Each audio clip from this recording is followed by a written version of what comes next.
This is Fans on the Run, a podcast made by, for, and about Beatles fans. And now, here's your host, Alexanian. All right, hello. Welcome back to Fans on the Run.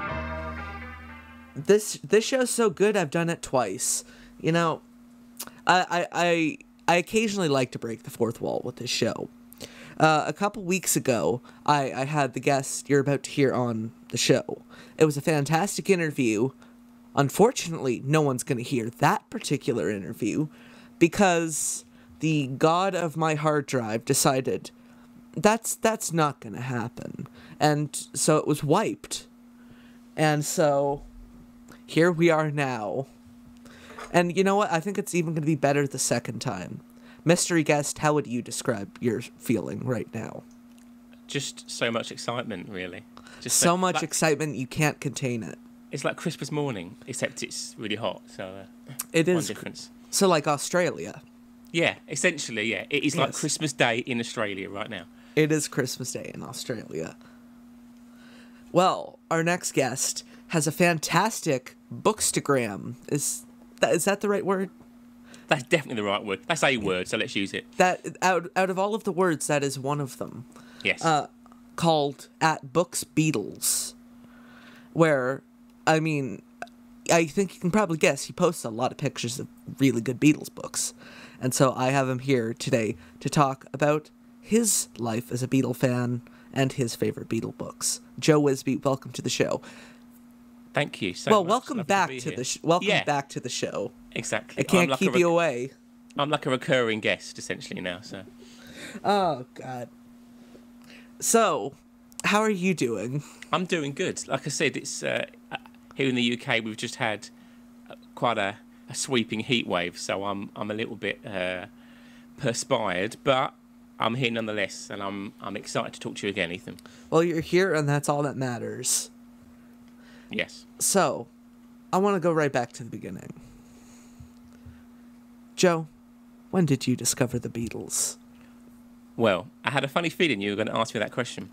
It's like deja vu all over again. I can tell you the actual date that I discovered and henceforth fell in love with the Beatles. 14th of June, 1992. Really? That's specific. Because on that day, there was a football/soccer championship taking place, in which England played France. And as an 8-year-old boy, as I was in 1992, I watched England play France. It was a pretty dour 0-0 for those that don't know / are interested. But two other things were shown on TV on that same day. The Beatles film Help was shown in the afternoon after the match finished, and in the evening, the South Bank show, which was an arts programme in the UK, showed a 25th anniversary programme about Sgt. Pepper. It also happened to be the week of Paul McCartney's 50th birthday. So there I was, watching the start of Help, and as you and everyone else knows, they walked down Elsa Avenue in Twickenham in London and go very nicely what looks to be their 4 very plain, normal, individual homes. And the camera reveals that they're in fact in one giant fantasy playground of fun, with, people cutting grass with chattering teeth, etc. That church organ that goes in and out of the ground. Yeah, you've got a vending machine in there. You've got all sorts. You've got a woman trying to get a ring off Ringo's finger as well, Yeah. And from that moment, really... For those of you who have not seen Help.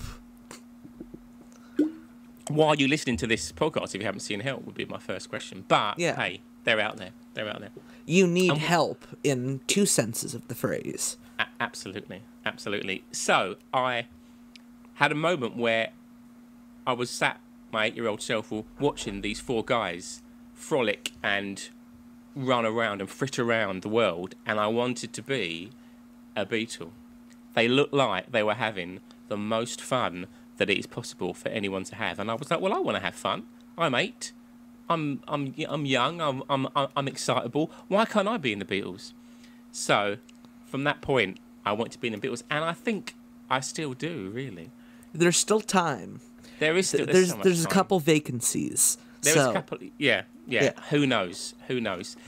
So yeah, I then I couldn't watch the South Bank show because it was on at 10:30 in the evening.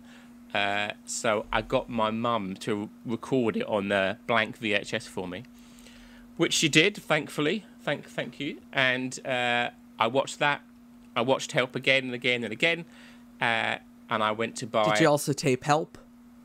No, I purchased Help on VHS the following weekend from... I can't remember the shop, but it would have been like HMV or something. Yeah. In the UK. And...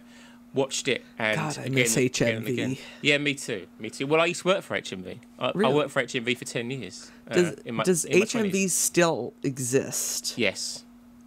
Well, I know they closed a bunch of stores in the UK. Does it exist in Canada still? It used to. It used to be, like the big record store chain. But then a couple years ago, they just suddenly filed for bankruptcy and shut everything down. But another store swooped in, took over all their locations, and then the guy who actually runs that store, Sunrise Records, ended up buying the actual HMV chain in England. Yeah.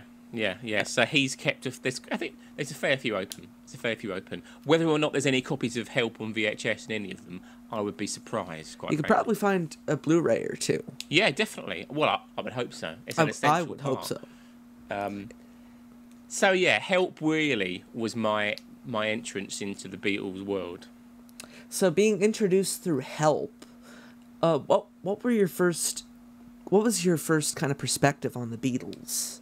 Well, I liked how I got the sense during the song Help, which obviously is played at the beginning. I loved the Paul and George backing vocals to John. I got straight away the idea that they kind of work together. Paul and George were kind of helping John with the backing vocals in some weird way. And I didn't know it, obviously, but I got that sense of the four-headed monster, of the fact that the four of them were essential to each other. And yeah, it just looked like a gang that I wanted to be in, They just looked like... And of course it was colour, it was bright, it was brash. They were, 1 minute they were skiing, the next minute they were being chased by, mad scientists and all sorts. And albeit the some plot elements don't hold up as well as others in the current landscape. No. Yeah, I think Filthy Eastern Ways is not something you can get away with these days. Probably rightly so, to be fair. Yeah. I don't know if it was acceptable back in 1965 either. No. But, yeah. What's your favourite scene from Help? My favourite scene from Help, it's cliche, but I'll have to say the music sequences for You're Gonna Lose That Girl and The Night Before. Because I think they are shot so well. Yeah. The way the ambient lighting, the awesome like purple and blue lights during You're Gonna Lose That Girl. Yeah. I just love it. I love it. I think for me it's the Ticket to Ride. Well, that's the most fun. Yeah. Again, I want to be skiing badly with the Beatles at that point. I want to be in the Bahamas being chased by sailors. Whatever. I just and I still do. Yeah. One day maybe. Again, there's still time. I could go to all those places now. Well, maybe not right now, but one day I could. Yeah. Just not with the Beatles, probably anyway. You might be able to go there now. They might look at you a bit funny. Like, how'd you get here? I thought the borders were closed. That's true. Yeah, that is very true. So, well, apart from watching Help, well, this question actually doesn't have anything to do with the movies. It's, what was your first Beatles album? Well, the Christmas '92, after watching Help in June, my dad got me my first CD player, which, was a big deal in 1992. Yeah. It was only a small kind of boombox type deal, but it was still a CD player. Absolutely, and for 9-year-old, about to turn 9-year-old Joe, it was a big deal. And the one CD that he bought me with it was Sgt. Pepper. I think because I've watched that documentary so many times. For the audience out there who might not remember, refresh your memories as to what Sgt. Pepper is. What it is? Yeah. What is Sgt. Pepper? It's everything Sgt. Pepper, and it gets you home in time for tea at the same time. It's it's a summer of love, isn't it? Really, in one concise 37-minute album. You heard it here first. So that was the CD that came, that you bought me with it. It had that. It was obviously from the '87 version of the CD, but it did have a little booklet with it and a little note from George Martin in there. And yeah, that got me hooked, really. And then I had... Actually, if my memory serves me correct, that '87 CD also had this, like, who's who on the cover, where it was kind of like outlines of all the people with numbers and, like, 41 is Gandhi or not Gandhi or whatever. So, yeah. Well, again, a lot of those people wouldn't have been terribly familiar to me as a 9-year-old. But it was just cool to know. Maybe you might be familiar with Karl Marx if you were like a really cool 9-year-old. Yeah, I wish I really was not a cool 9-year-old. But, but hey, I'm cool now, so that's the important thing. You are very cool. Just like me. Exactly, we are cool. We are cool. We are cool. Of course, the coolest people need to tell each other that they're cool. Yeah, definitely. That's part of the game.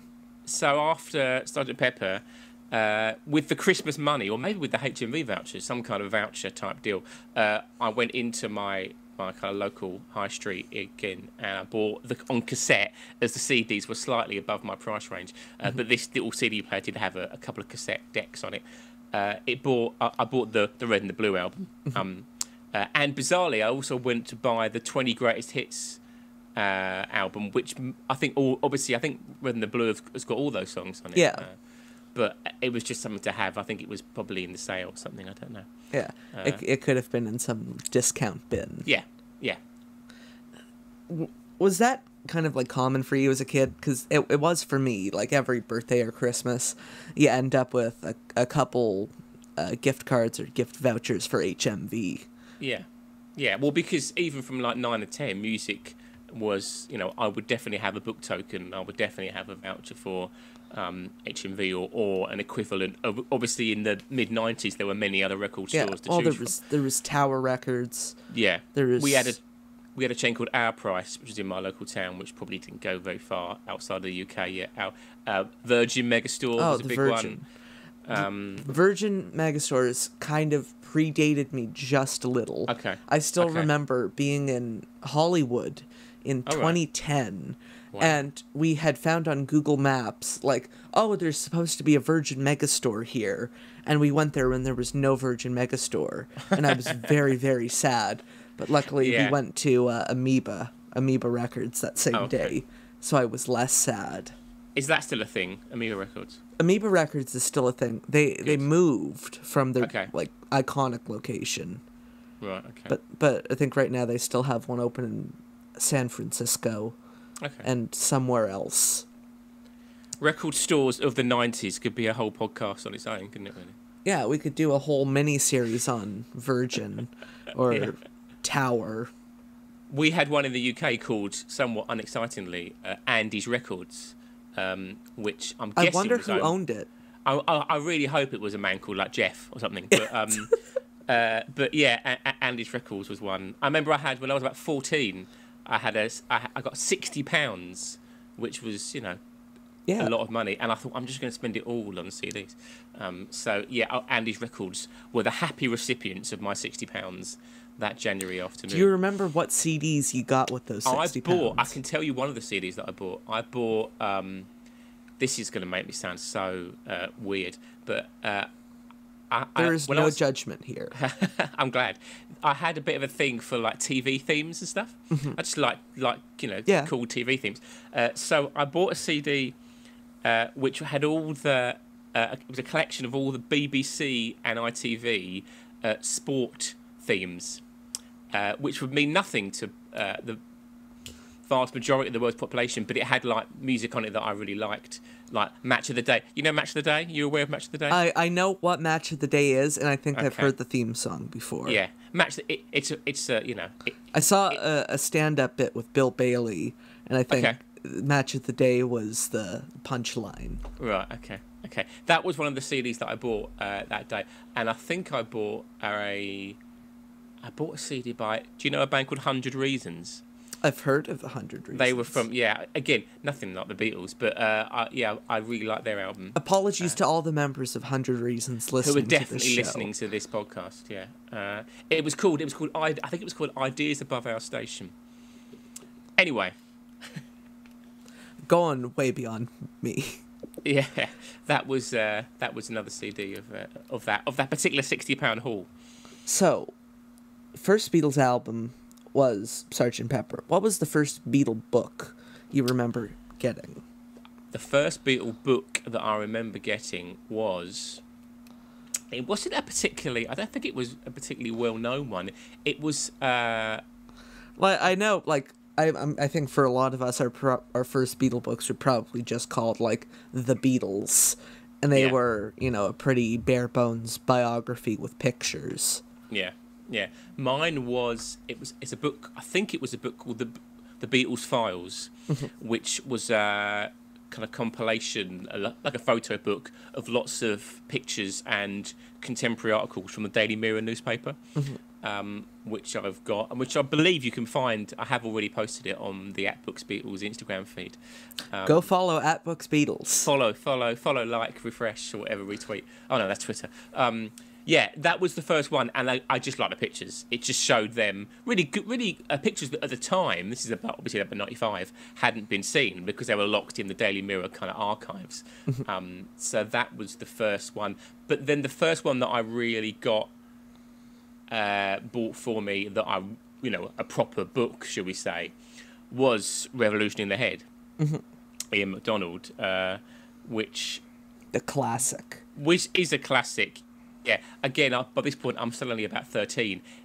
Not a lot of it, but elements of it did go over my head, and I got massive pleasure from rereading it again properly in like my early 20s, and just massively appreciating stuff that I didn't obviously get as like a mid-teenager. But yeah, a book that changed the way that Beatles books were. Really, no one had done that before. I loved how. Some of the songs he just doesn't like, and quite controversial. He doesn't like Helter Skelter. He doesn't like Across the Universe. It's one of the first ones to sort of pitch Paul. By that point we'd had 14, 15 years of John having been killed, and a lot of the books that we'll probably talk about soon are very pro John. But Revolution in the Head, because it looked at things from a musical point of view, brought Paul up to the kind of pitch, the pitcher's plate. Is that a thing? I don't know. I don't know. I don't know what sports are.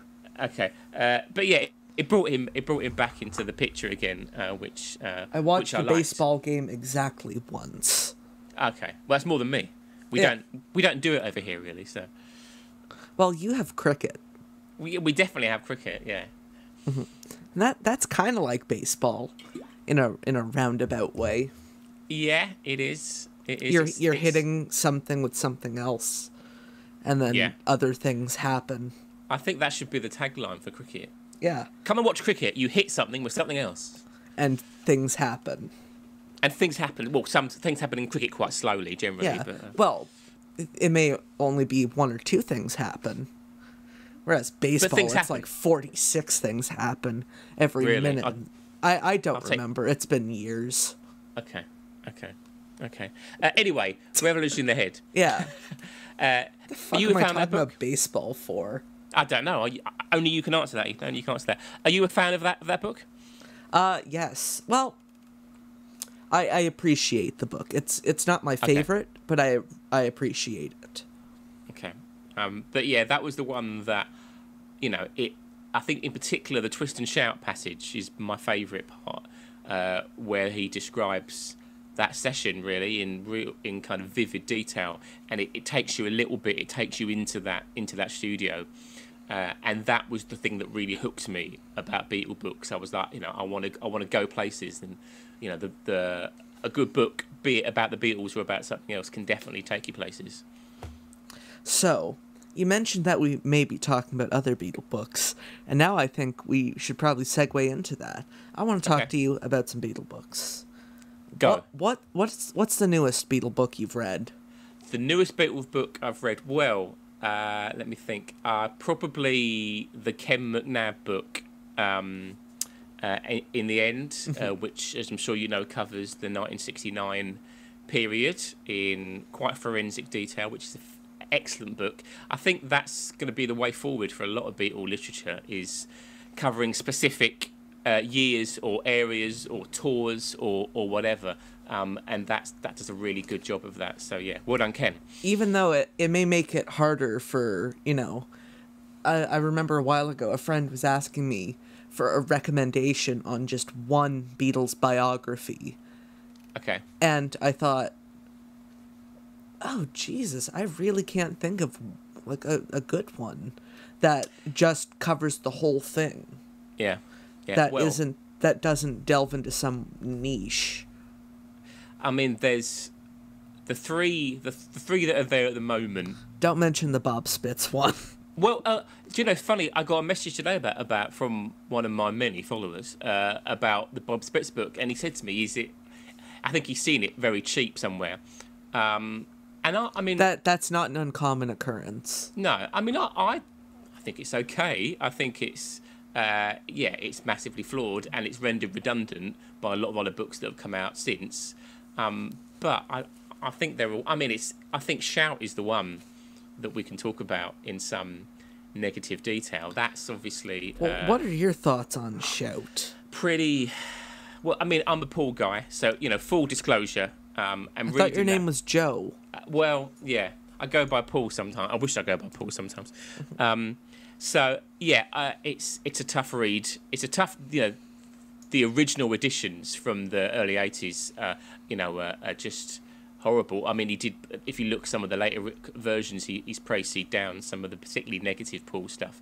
But it's just, it's horrible, really. You can sense the anger almost coming off the page. And I was lucky enough to go to a book signing that Philip Norman, who wrote Shout, as I'm sure everyone knows, did when he released his Paul McCartney biography about 10 years ago now in a bookshop in London. And he was talking about Paul then, and obviously by this point we all knew the reputation of Shout, and he was talking about how as a young journalist he got backstage at a gig in Newcastle that the Beatles did in 1965 on the 65 UK tour, and he said he was backstage and they were doing this kind of I suppose they were milling about in the dressing room or whatever, and he said there was Paul McCartney in the winter of 1965. He said he was at the absolute apex of success. He was so good looking. He was immaculately dressed. He was funny and witty and charming. And he said he was surrounded by women backstage. And I think at that point we know why Philip Norman was so negative about Paul McCartney, because I think he was just jealous of that moment. And well, how could you not be jealous of Paul McCartney with his model girlfriend and all this attention in 65? Exactly. I understand that, but I don't think that's enough of a reason to write a book that basically rewrites him out of history. Yeah. Well, in terms of Beatle books, he's not the worst with the McCartney hate. No, that's true. There are a couple examples of other... Yeah. Well, that's one of the things about this group is that, and one of the problems and yet fascinations with Beatle literature is, you get books that will be very, very anti-John, pro-Paul, try to write George out of history. I mean, the Jeff Emerick is a good example of that. He well, Jeff Emmerich's book tried to basically say that he was one of the Beatles, exactly, and that everything they did was Jeff Emerick, which we know isn't true. No. So yeah, that's one of the things is that they're always going to. It's very, it's sort of hard, I suppose, to write a book about four different people and not like one of them more than the other. It must be difficult in a way, which is why if you write a book about just one of them, like a book about a solo year or a solo period, that's probably a bit easier in a way than writing a book about all four of them. Yeah, because you don't have to balance No. the four of them. No, and they're a hard, they're a hard act to balance, aren't they? I want to ask, what do you think is the most important Beatles book that has been written? I think probably the Hunter Davies, the first biography, massively flawed, but he got to people and spoke to people that are long gone now and that we'll never speak to again, and he captured that, and he captured a little bit of what it must have been like to be a contemporary Beatles fan. He captured the spirit of them. Just all the work was done, as we know, through '67. So the last year of them being really, really together. Obviously he was lucky enough to bear witness to songwriting sessions, to recording sessions. He went to Bangor in Wales with them, so he was there when they found out that Brian died. So I think it's, and in a way, even though the Michael Brown, the Love Me Do book, was the first real book about the Beatles. See, that's the one I thought you were going to say. Yeah, because I actually have a copy of that just right beside me right now. Yeah, it's a fascinating read. Again, that captures them. It only just came back into print for some reason. Okay. Is that the one with the kind of green brown cover, and they're walking off the steps of the plane? Is that one, or it isn't really brown? But okay. It's the one where they're walking off the steps of the plane. Okay, there you go. Cool. Okay. Yeah, that's a fascinating and important book. That was the book, don't forget, written when they, for all Michael Brown was concerned, they might have been forgotten about within a year, 18 months. By the time Hunter writes his book, we know that even then, I think people knew that this is going to be something that we're going to remember. So Michael Brown's book is probably the only one that has that kind of feel to it. And it's very honest, it's very open. John loved it, obviously. I love the tagline. That's on What's the the cover. tagline? Go on. Let me just grab the book, because I don't want to butcher the quote. Okay. He said, and I quote, "A true book. He wrote how we were, which was bastards." Which was bastards, yeah, that's right. Yeah. So John liked it. But you can't get a more glowing endorsement than that. I don't think there are any other Beatles books that you can put a John Lennon quote on the front about. So yeah. Well, except for maybe that John Lennon book from Jan Wenner from Rolling Lennon Stone. Remembers. Yeah, definitely. He probably mentioned that somewhere. Yeah. Well, I think he wasn't particularly pleased with that interview in hindsight. I don't think any of the Beatles were particularly pleased with that interview. No. But it makes for fascinating listening, nonetheless. Yeah. Have you ever heard the National Lampoon Tragical History Tour? Yes. Yeah. Not that long ago, actually. Only quite recently. But yeah, very funny. My favorite thing about that is the guy who's singing as John Lennon ended up playing the manager, and this is Spinal Tap. Oh, really? Yeah. Oh, what's the character's name in Spinal Tap? I can't remember his name. It's got the cricket bat, hasn't it? I can't remember his name. Ian something, yeah. Ian. Yeah. Oh, really? Interesting. A small Beatle factoid for my Thursday afternoon. Well, yeah, it's again breaking the fourth wall. It's about 8:30 for you right now. 8:30 in the evening. Yeah. I mean, I'm backwards in time, so it's 3:30. Crazy. Yeah, blows my mind every time, Ethan. Imagine that. Oh God. Fans on the Run, the Beatles podcast where we talk about time zones. Exactly. Thrilling listening. I know. It's gripping. Grab the popcorn. So what would you say? When we did the interview a couple weeks ago, I asked what your top 5 were. I'm going to bump it up 1. I want to ask, what are your top 6 Beatle books of all time? Okay, I'm just going to fire them this time. This time, again, Mark Lewison's too easy. Yeah. Because his books are all golden. They are. Mark, they are I know golden. you're listening to this. We are blessed to have him. Yeah, blessed be the Lewison. Absolutely. Okay, so the top 6 all-time top 6 best Beatle books. Have you seen the movie High Fidelity? I have seen the movie. Yeah. I'm essentially channeling Jack Black in that moment. Yeah. Okay. All-time top 5. All-time top 6 in this case.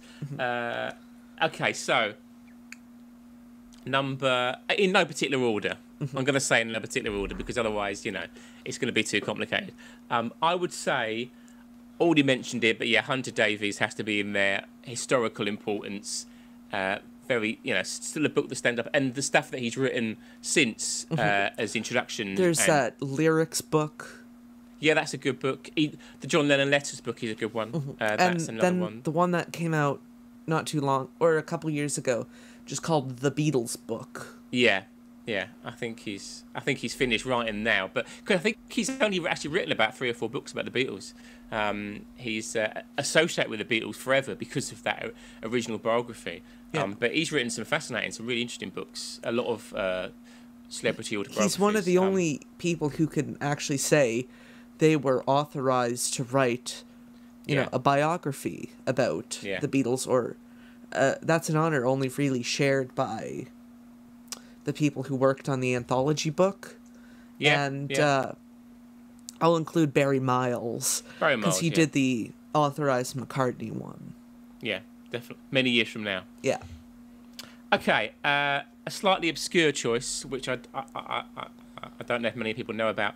Devin McKenney wrote a book about the Beatles, which is not a particularly well-known book, as I say, but it's a book that it's sort of like about nothing.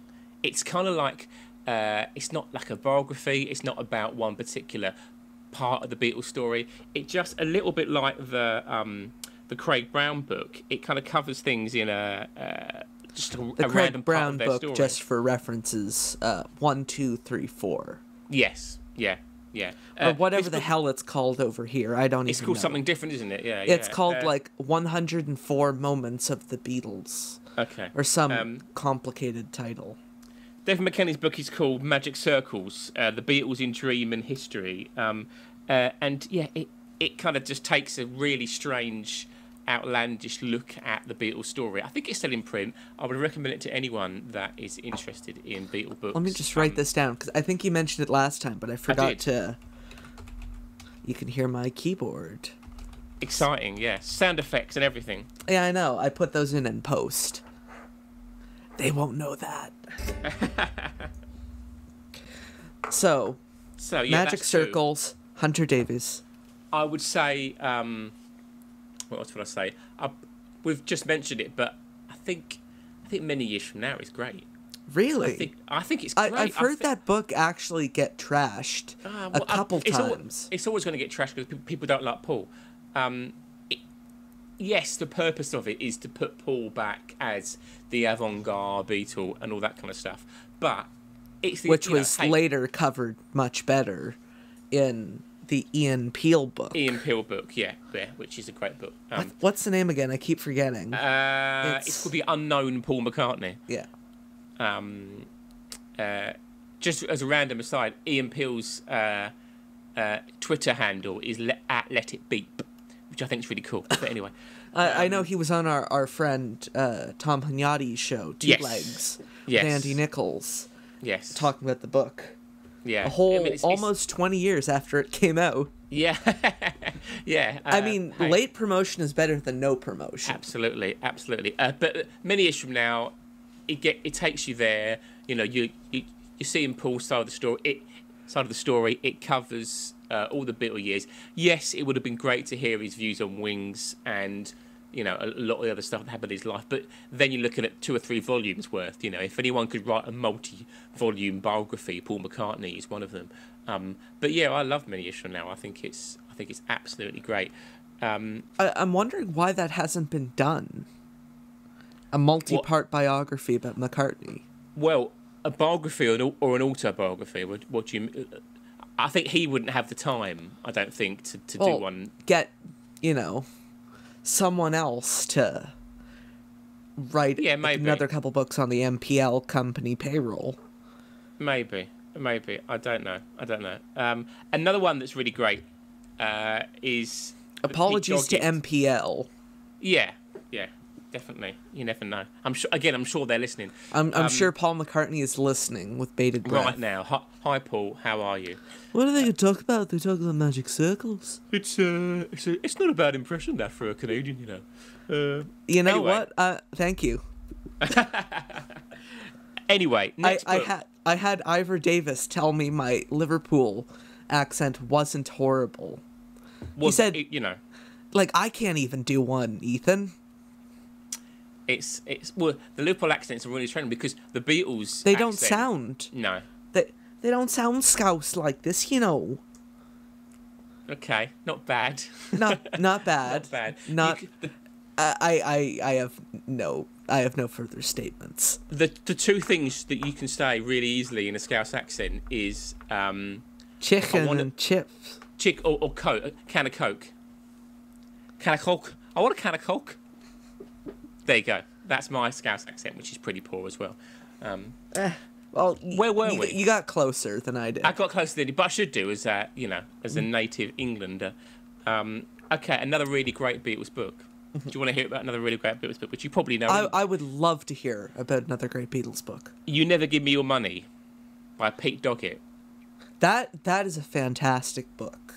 That, I think, right now as we speak, may be my favorite Beatle book. Wow. Yeah. No, it's great. It's because good. Yeah, I love how, you know, often I don't like it when you can tell what the author's opinion on the subject matter is.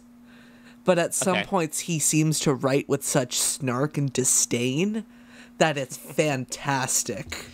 Yeah, he's definitely not... Like, when... I think my favorite bit was when he was talking about the launch of Apple in New York. Yeah. And he was explaining they were going to call the company Apple Corps.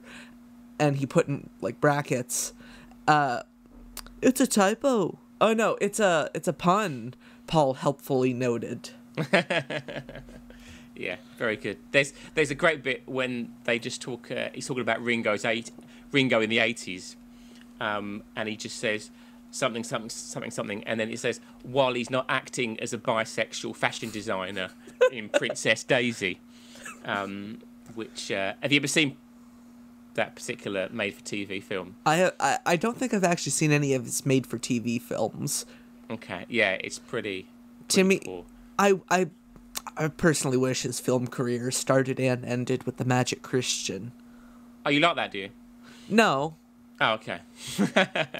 That'll Be the Day's really good. You must have seen That'll Be the Day. It's all right. Oh, it's great. He's fantastic in it. I was lucky enough to go to a screening in London with Ray Connolly, who obviously wrote the book. Wrote the script, and he was there, and we watched it on the big screen. And Ringo is just vibrant. Jump off the screen. Yeah, he was fantastic. But yeah, apart from that, it's pretty slim picking for Ringo's technology is really advanced these days. If he jumped out of the screen at you, it was like IMAX 3D. It was it was great. Screaming at you to not ask for autographs. Yes, definitely. Peace and love, peace and love. Peace and love. I'm warning you with peace and love. It's very hard to warn someone with peace and love, but Ringo. I know, it's almost an oxymoron. I think it's definitely an oxymoron. Yeah. So, you never give me your money. Yeah, what number's that? 4? 3? I've lost count. I think it's number 3. Okay, another great book, which slightly preempts Revolution in Their Head that we've already just discussed, is a book called Tell Me Why by Tim Riley, which actually came out in 1988 originally, or the version that you get now is from 2002.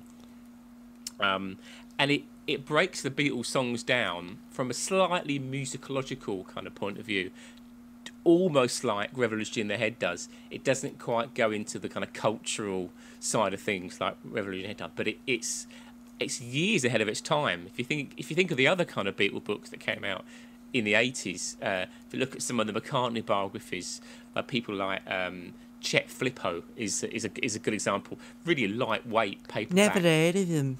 Oh yeah, well there you go. Yeah, there's a lot of lightweight, and a lot of the John books that came out in the 80s by people like Ray Coleman are overly fawning and strewn with errors. But Tell Me Why is a beacon of excellence amongst 80s Beatles book. I would recommend it to anyone. You mentioned 80s John Lennon books. Yeah. So, I want to talk about, before we get back to the rest of the list, we're at number 4. Okay. The Lives of John Lennon. Thoughts? Many. Quite elaborate. Quite a thoroughly researched book. If you look at the interviews that were done, he focused on New York, Liverpool, London. He got to a lot. Him or his researchers rather. It sounded like you were about to start quoting that song "Pop Music."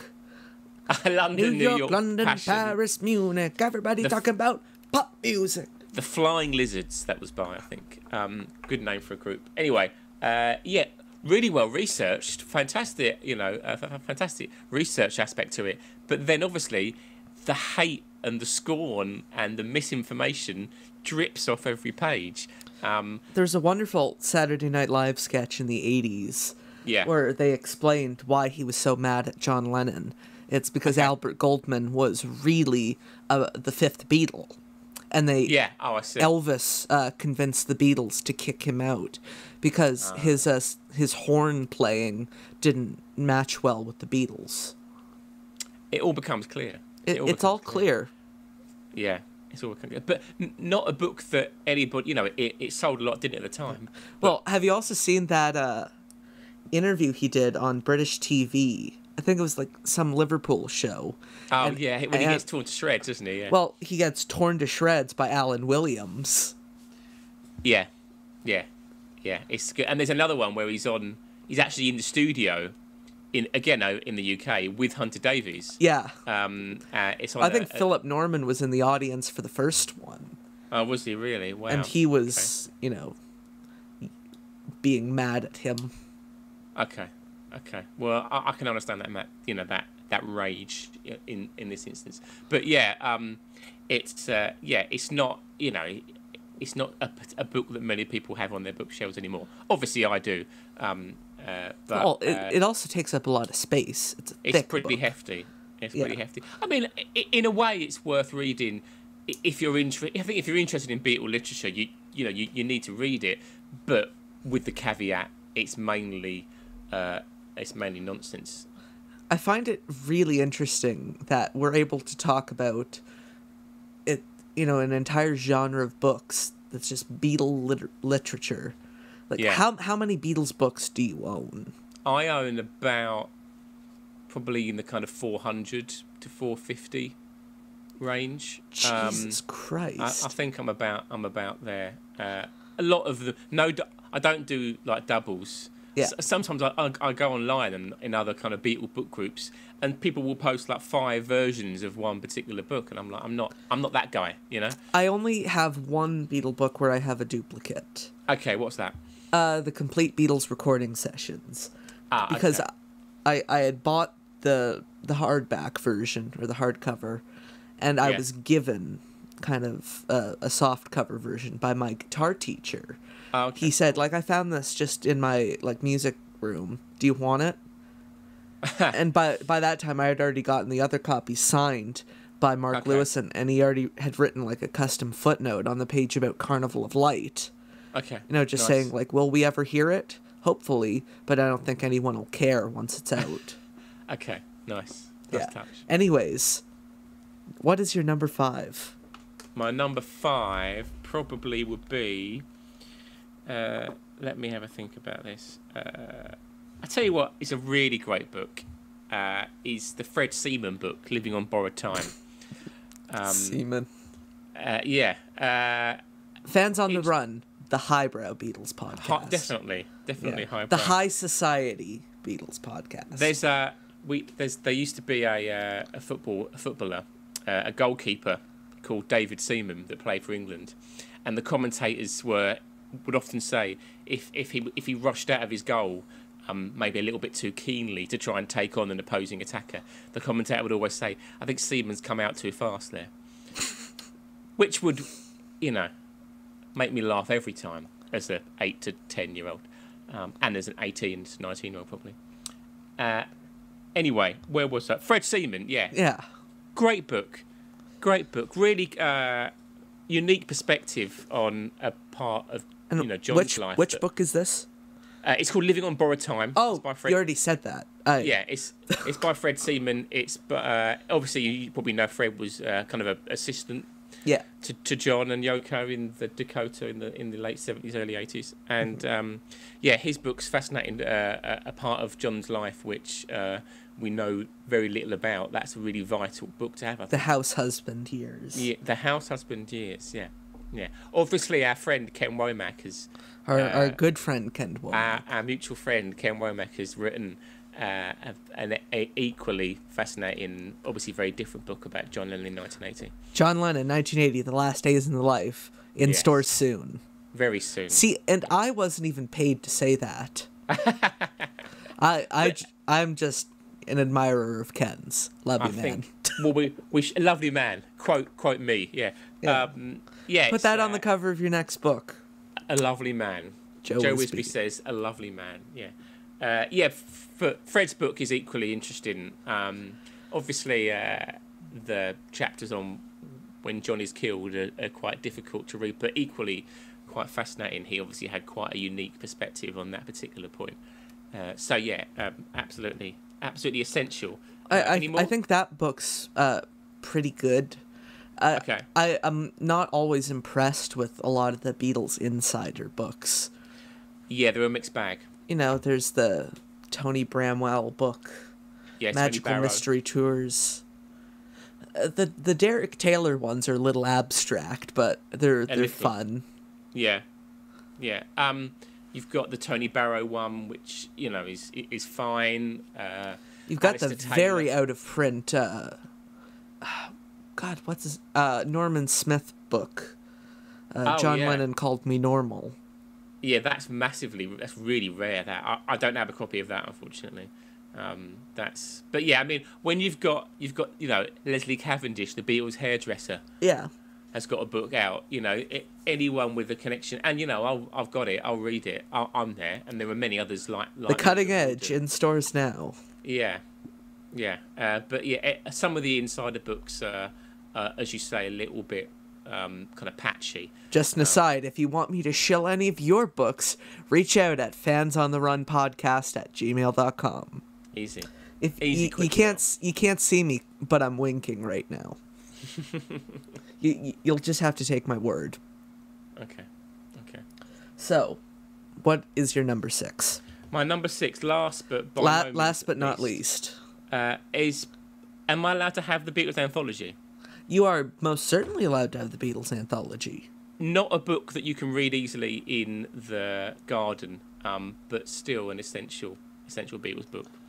Well, that was actually my first Beatles book, because my dad had bought it back in the day, just as a coffee table book.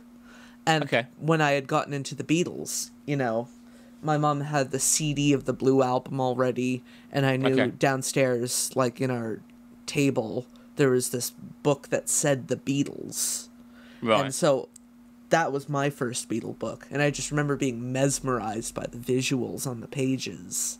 Cool. That image of the 4 pairs of boots. Yeah. Great. Yeah. It's flawed in some ways, but it's the only one that we're going to get, and the pictorial content is second to none, I would say. Yeah.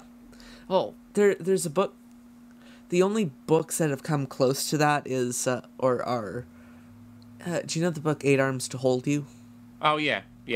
I don't have it, but I'm aware of it. It's fantastic. Good. I'll add it to my list. Yeah. I believe it or not, even though I've got 400 plus, I still have a list of Beatles books to get. Don't worry. How long is that list? It's probably too long than any rational human being should have. Is it in the hundreds? No, there's a few that I need to get. The one I don't have that I'd really love to get is the Pete Shotton book, which came out in the 80s. Perhaps he obviously passed away last year, so maybe they'll reprint it. I don't know. another book that's really good, actually, which I should have mentioned in my list, which is out of print and very hard to get, but I do have a copy of, is Waiting for the Beatles by Carol Bedford, she was one of the Apple Scruffs, and she obviously, again, has got quite a unique viewpoint. She bore witness to quite a lot of comings and goings in the Beatles' lives in the late 90s. Speaking of 60s. Apple Scruffs books, from some reliable sources, do you know who Lizzie Bravo is? Yeah, she sung on Across the Universe, didn't she? Yeah, I had heard from a reliable source that she has a book that is currently being translated into English. Yeah. And it'll be released sometime this year or next. That's good. I think she's been working on that for a while. Yeah. So that would be, again, she's someone that has, quite a lot of interesting insight. Because is she Brazilian? Yeah. I think she's Brazilian, so yeah. Yeah, no, that's cool. But yeah, the Carol Bedford one is worth, if you ever see it cheap somewhere, because on eBay you're looking at, $40 or $50. So it's quite expensive for just a paperback book. Non-Beatles question, do you say bucks in England? No, I just said it because you said it. Yeah. I just wanted to fit in, really. Well, we don't say buck. The only time you say bucks, quid. Quid, yeah. 50 quid. Yeah. Yeah. Is bob pounds or pence? Like, Bob. 20 bob. Bob was what they used to say for shillings. Okay. So shillings is a pre-decimal... I've never quite understood how shillings work, because I've heard people say, "Oh, this costs 10 and 6." Yeah, so the I Beatles, don't know what that obviously, in the means. 60s, decimalisation happened, I think, in 1970. So all through the 60s, you had pounds, shillings, and pence. So shillings were like another denomination of pounds. Not that exciting, again, for the podcast. But no, yeah, it's exciting for me because I'm learning something new. In Hard Day's Night, when the granddad's in the kind of casino, he wins, doesn't he? And the guy says, "You're winning, my lord, £20 or something." And he says, "Actually, guineas." So guineas is another denomination of pounds. It was very complicated in the 60s. But it's much easier now, I promise. Well, now it's just, the decimal system. Yeah. We're happy with that. It works, so let's keep it. So, I want to go back to kind of more general Beatles. Okay. What do the Beatles mean to you? Well, they kind of mean a little bit of hope, I suppose, a little bit of excitement, a little bit of energy. When times are difficult, which they kind of are for a lot of people currently, and probably will be, they mean, they take people out of bad places, I think, and put them in good places. I have a lot of my Beatle affection is based on the early records. Would that mean you're more of an early guy than a later guy? I used to be a later guy when I was like teenager, 20s. I think as I've got older, I love those early records because they were designed to make people happy. That was the pure purpose of those, those songs up until kind of Rubber Soul, Beatles for Sale, really, was just to make people feel better. And I think we all need that, especially at the moment. I mean, you have exceptions, like You Can't Do That. Yeah. Which falls into that kind of abusey subject that John later nailed with Run for Your Life. Run for Your Life, yeah. Not problematic, but a lot of art is problematic, so we should probably, remember that. I mean, if we want to talk about the problematic Beatle, it's John. Because he's the only... Actually, no, Paul has a song where it's, I feel comfortable saying the title of the song. Yeah. What's the Paul one that you can't say? The one off of McCartney 2... Yeah. Frozen something. It's Frozen something, yeah. Yeah. Okay. I know what you mean. But no George and Ringo songs that we can't say. So it's we not should be like thankful for that. George has a song called Woman is the Something of the World. No, he definitely does not have a song called that. No. Thankfully. I'm not sure what a George version of that song would have sounded like. It would have had a lot more slide guitar and a couple Hare Krishnas thrown in there. Yeah, that was the George kind of ingredient, wasn't it? Oh yeah. Why do you think the Beatles still matter? I think because, sort of related to my last answer, is that they make people feel better, and I think we all want to feel better about ourselves, and they kind of take us to places that we need to go to sometimes. And I think because one of the magic things about the Beatles, which sort of ties in with the books, is there's an end to the Beatles story. Now, there's not an end to the Rolling Stones or the I don't think there'll Dylan, ever be an end to the Rolling Stones story. No, they will outlive us all. Yeah, absolutely. Like, it'd be them and cockroaches. Yeah. Patrolling the post-nuclear world. It'll just be, 100 years from now, it'll still be like...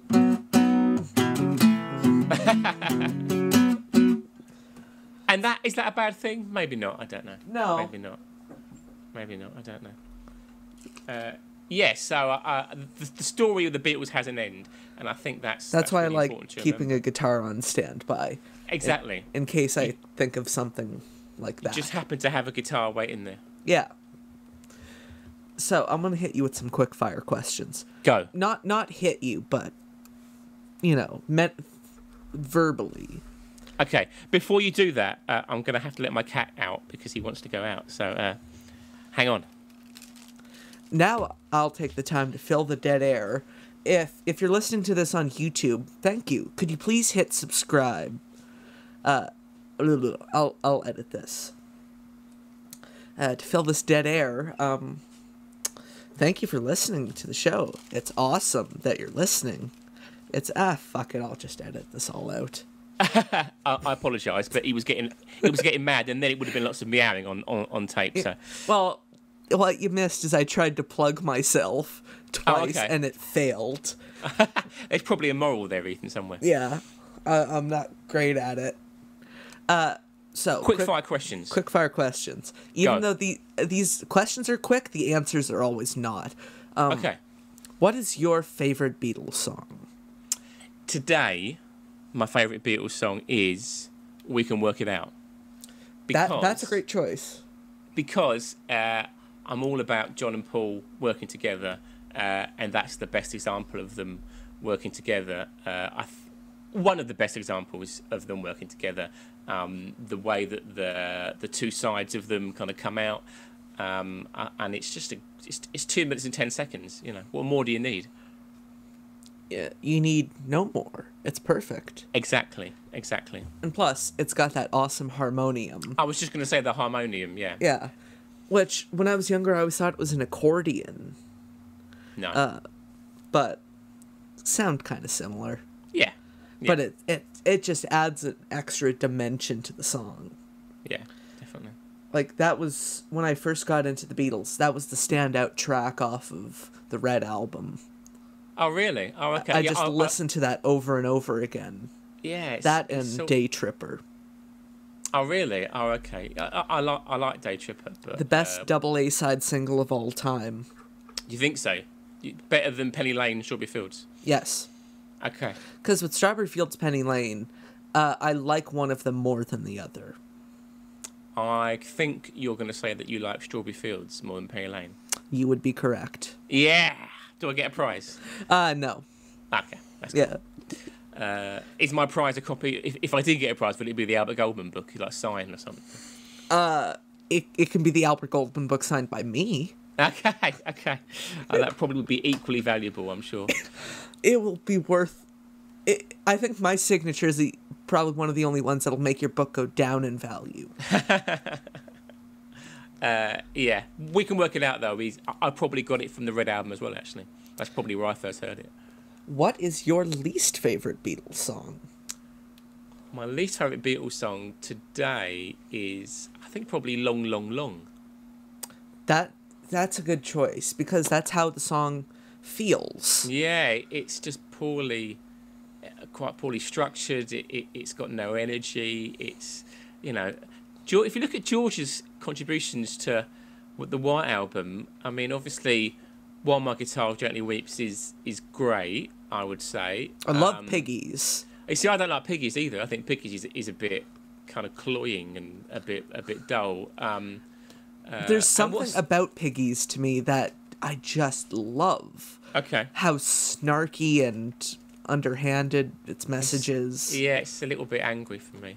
And what is there a fourth? Is there only I can't remember. What's the other George song on there? Savoy Truffle. Oh, Savoy, again, not great, really. What? Just a bit filler, really. A bit. It's it's my favorite song about a box of chocolates. Is it? Okay. Yeah. Well, it's about Good enough. News chocolates. It is. Yeah. No, I think George's White Album contributions, I think, are pretty. For me, obviously, just for me, pretty substandard, really. Well, I'd agree with you for 2 of those songs. Okay. We'll meet halfway. We'll meet halfway. Just like the Pink Floyd album, Wish You Were Here, except I don't know which one of us is going to be on fire first. Hopefully neither of us, because, health and safety will be at us straight away, and we can't have that. Yeah. Well, they say the virus doesn't live on, heated surfaces, so that actually may be a benefit in these times. It would solve that problem, but I do feel we might be open to other problems if we were actually on fire. There'd be a couple roadblocks. Yeah. In the road to health and happiness. I think life's all about balancing out options, and I think I'll stick with not being on fire. Your options would be fairly limited if you were set on fire. Yeah. The main one would be just to burn. Yeah. And I'm not down for that really right now. Burn, baby, burn. But Disco Inferno. Yeah. There you go.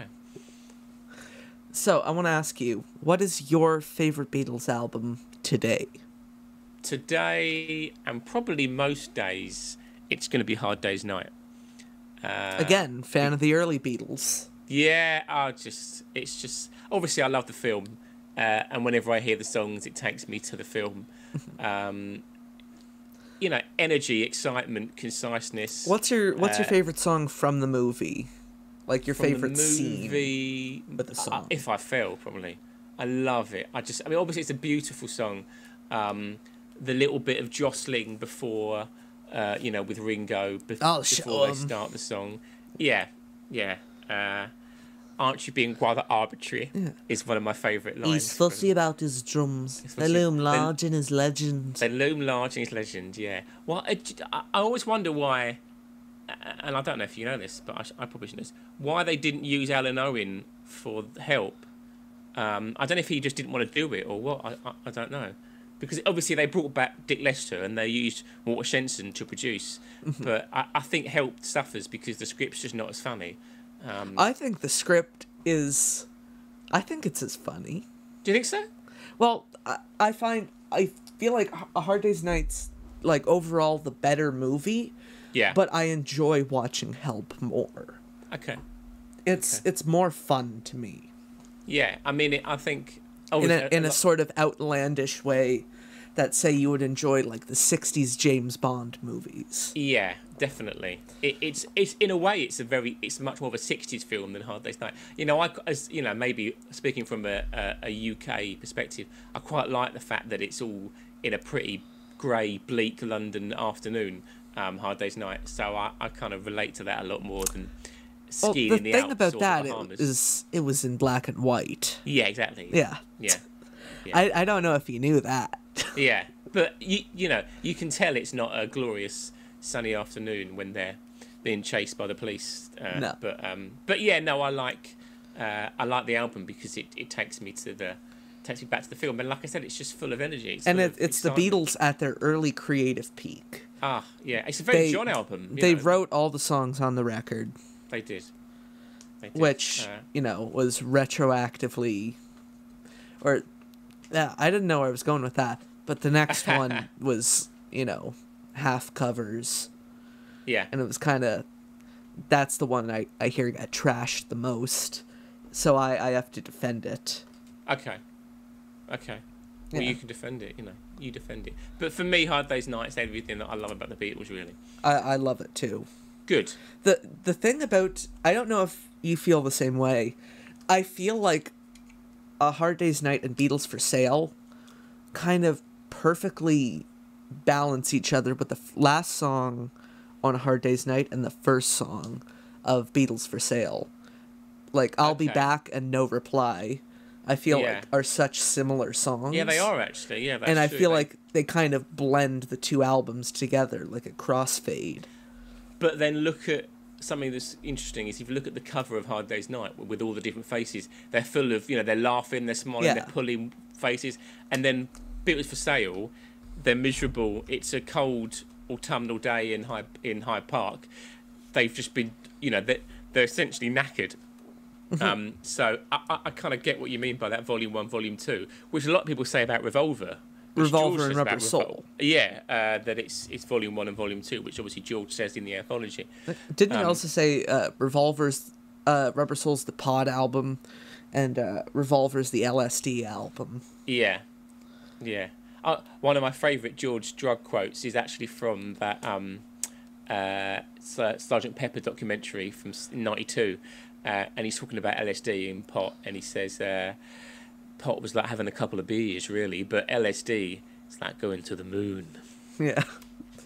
which I like. I think my favorite Beatles drug related quote is the story from Anthology about, I think it was meeting Bob Dylan, and Paul had Mal follow him around with like a note and pen. And then the next morning he's like, "Do you want to hear what you wrote last night, Paul?" And he's like, "Sure. There are 7 levels." Yeah, there are 7 levels. I wonder what you meant. We'll never know. We'll never know. And lastly, what is your least favorite Beatles album? My least favorite Beatles album. Okay. Obviously, I'm guessing I'm not allowed Yellow Submarine. It's a bit of a cop out. Yeah, it's a massive. My least favorite. I don't know. Again, Let It Be, maybe. Correct answer. You can tell. It's all right once you finally learn to accept. I've only really accepted it for what it is quite recently. Okay. If you look at it as the soundtrack to the Let It Be movie, then it works. But if you listen to it as a Beatles album, it underperforms. Yeah, it does. I mean, I think Help is another one which is, as an album, suffers second. The non-film songs are probably, I mean, amongst the non-film songs, you have a little thing called Yesterday, but I think some of the things like Tell Me What You See, It's Only Love. That It's Only Love is one of my favorite Beatles songs. Wow. Okay. Cool. I think it's because of that weird sounding guitar riff at the beginning, which I only just figured out how they got that sound. Okay, go on. It was George had his Gretsch Tennessean guitar probably at that point, and he was just going to fucking town on the Bigsby, the vibrato on the guitar, just making go like bow bow bow bow bow. Oh, okay. It doesn't quite save it for me, but I know what you mean. Yeah. Well, I like, You Like Me Too Much, Tell Me What You See, because they have this kind of, even though it's the Beatles at their most half-assed, it's still better than, I mean, most of the things their contemporaries were doing. If you think of a song like You Like Me Too Much, would be a Herman and the Hermits number 1. Yeah. That would be a song that would be on every Greatest Hits album. That's how far ahead they were of most of the groups in the 60s. Yeah. Like, if It's Only Love was released by the Dave Clark 5, it would have been a number 1. Yeah. Well, something, a good example of that in practice is Obla-Di Obla-Da. It was the number 1 hit. Exactly. Marmalade took to number 1, Not my favorite Marmalade song. Okay, how many Marmalade songs are there? Are there a lot? I don't know. I just know of a couple others. There's this one called Reflections of My Life. Okay.